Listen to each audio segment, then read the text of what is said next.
que se veía muy bonito como para las sombras y para darle un poquito de profundidad.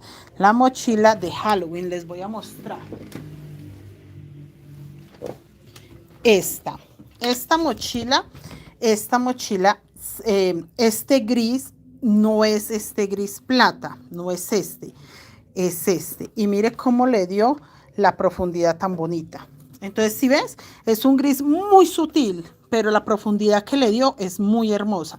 Entonces, con la experiencia de verlo así de bonito, yo dije, no, ese gris me va a funcionar mucho para darle profundidad a las cosas que quiero que se vean con sombra, sin que se vean demasiado oscuras, pero sí que le dé como eso, como la pequeña profundidad que yo quería.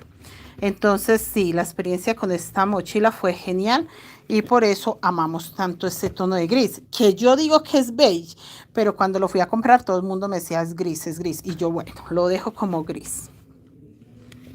Entonces sí, muchachas, por eso es que lo utilizamos y lo amamos tanto, porque le da mucha profundidad a las mochilas.